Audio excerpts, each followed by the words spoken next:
ఇంటి ప్రధాన ద్వారం ఆ ఇంట్లోకి ప్రవేశించే వారిపై ప్రభావం చూపుతుంది. కాబట్టి ఇంటి తలుపులు శుభ్రంగా ఉండాలని, ఏ వస్తువులు ఉంచాలో ఏవి ఉంచకూడదో వాస్తుశాస్త్రం స్పష్టంగా చెప్తోంది. ఇంతకీ లక్ష్మీదేవి ప్రసన్నం కావాలంటే ఇంటి ప్రధాన ద్వారాన్ని ఎలా ఉంచాలో తెలుసా? Watch this South First devotional.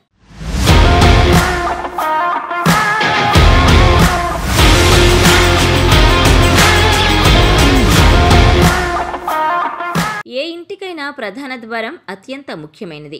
ఎవరైనా ఇల్లు కట్టేటప్పుడు లేదా కొనుగోలు చేసేటప్పుడు ఇంట్లో వాస్తు దోషాలు ఉండకుండా ప్రత్యేక శ్రద్ధ తీసుకుంటారు. అందుకే ఇల్లు కట్టే ముందు వాస్తు నిపుణులను పిలిపించి ఇంటి నిర్మాణానికి సరైన మార్గదర్శకత్వం తీసుకుంటారు. ఇంట్లో ప్రతి మూల వాస్తు ప్రకారం నిర్మిస్తారు. ఇంటి నిర్మాణంతో పాటు ఆ ఇంటి ప్రధాన ద్వారం ఏ దిశలో నిర్మించాలో కూడా శ్రద్ధ తీసుకోవాలి. ఎందుకంటే ఇంట్లో అతి ముఖ్యమైన భాగం దాని ప్రధాన ద్వారం.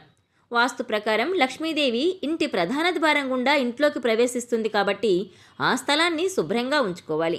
వాస్తు ప్రకారం ఇంటి ప్రధాన ద్వారం ఎలా ఉండాలి, ద్వారం వద్ద ఎలాంటి వస్తువులు ఉంచకూడదు అనే విషయాలు తెలుసుకుందాం. వాస్తుశాస్త్రం ప్రకారం ఇంటి ప్రధాన ద్వారం వద్ద మురికి ఉండకూడదు. చాలామంది ఇంటి మెయిన్ డోర్ దగ్గర డస్ట్బిన్ పెట్టుకుంటారు. చెత్తను అక్కడ ఉంచటం ద్వారా ఇంట్లో ఆనందం, శ్రేయస్సు నెమ్మదిగా మాయమవుతుంది. అంతేకాకుండా లక్ష్మీదేవి ఆ ఇంట్లో నివసించదు. ప్రతికూల శక్తి ఆ ఇంట్లో తిష్ట వేస్తుంది. సాధారణంగా ప్రతి ఒక్కరికి ఇంటి మెయిన్ డోర్ వద్ద బూట్లు, చెప్పులు తీసేసి లోపలికి వెళ్లే అలవాటు ఉంటుంది. కానీ ఇది పూర్తిగా తప్పు. పాదరక్షలు, చెప్పులు తలుపు వద్ద ఉంటే లక్ష్మీదేవికి కోపం వస్తుంది. ఇంట్లో ఆర్థిక సంక్షోభం, ఇంట్లోని వ్యక్తుల మధ్య పరస్పర శత్రుత్వానికి దారితీస్తుంది. అలాగే ఇంటి ప్రధాన ద్వారం వద్ద చీపురు పెట్టకూడదు. ఇది అశుభ సంకేతం. చీపురును ఎల్లప్పుడూ ఇంటి లోపల దాచాలి. చీపురును లక్ష్మీ స్వరూపంగా భావిస్తారు. ఇంటి వెలుపల ఉంచటం వల్ల ఇంట్లో సమస్యలు వస్తాయి. లక్ష్మి ఇంట్లో నుంచి వెళ్ళిపోతుంది. సాధారణంగా ప్రజలు తమకు పనికిరాని వాటిని బయటకు తీసి ఇంటి మెయిన్ డోర్ దగ్గర ఉంచుతారు. ఇలాంటి హానికరమైన వస్తువులు ఇంటి ప్రధాన ద్వారం వద్ద ఉన్నందున ప్రతికూల శక్తులు ఇంట్లోకి ప్రవేశించడం ప్రారంభిస్తాయి. ఫలితంగా కుటుంబంలో ఆర్థిక సంక్షోభం పెరగడం ప్రారంభమవుతుంది. కాబట్టి దీన్ని నివారించాలి. ఇంటి గుమ్మం వద్ద బురద, మురికినీరు పేరుకుపోకూడదు. తరచుగా వర్షాలు కురుస్తున్నప్పుడు చాలామంది ఇళ్ల ముందు మురికినీరు నిండిపోయి బురద పేరుకుంటుంది. ఇది ఇంట్లో ప్రతికూలతను తెస్తుంది. ఇంట్లో ప్రతి ఒక్కరూ అనారోగ్యానికి గురవుతారు. ఇంటి గుమ్మం వద్ద మొక్కలను ఉంచడం వల్ల ఇంటి అందం 4 రెట్లు పెరుగుతుంది. కానీ కొన్నిసార్లు చాలా అందమైన వస్తువులు కూడా వికారంగా మారొచ్చు. అందుకే ఇంటి మెయిన్ డోర్కు ఎదురుగా చెట్లు, మొక్కలు ఉంచకూడదు. తలుపు పక్కన ఉండేలా చూసుకోవాలి. అయితే ఇంటి బయట ముళ్ళ చెట్లను, మనీ ప్లాంటును నాటకూడదు.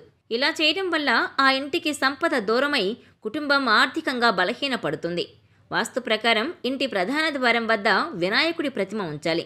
ఇలా చేయడం వల్ల గణేశుడి ఆశీస్సులు మీపై ఎప్పుడూ ఉంటాయి. గణేశుడి ప్రతిమ ఉంచడం ద్వారా ఇంట్లో ప్రతికూలత తొలగిపోతుంది.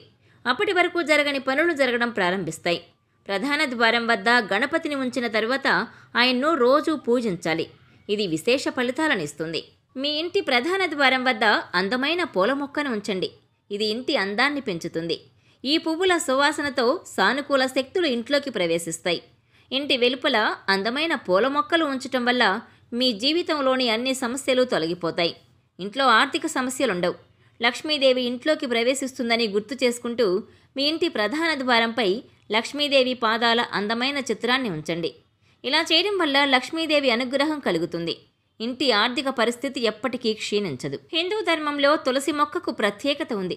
అందుకే ప్రతి ఇంట్లో తులసి మొక్కను పూజిస్తారు. వాస్తుశాస్త్రం ప్రకారం తులసి మొక్క చాలా శుభప్రదమైనది. ఇంటి బయట నాటితే అది ఇంటికి రక్షణ కవచంగా పనిచేస్తుంది. గృహంలో ఇబ్బందులు, ఆర్థిక సంక్షోభం నుంచి విముక్తి లభిస్తుంది. స్వస్తిక్, ఓం చిత్రాలను ప్రధాన ద్వారంపై ఉంచాలి. ఓం శబ్దం, దాని ప్రకాశం ఇంట్లోని వ్యక్తులపై సానుకూల ప్రభావం చూపుతుంది.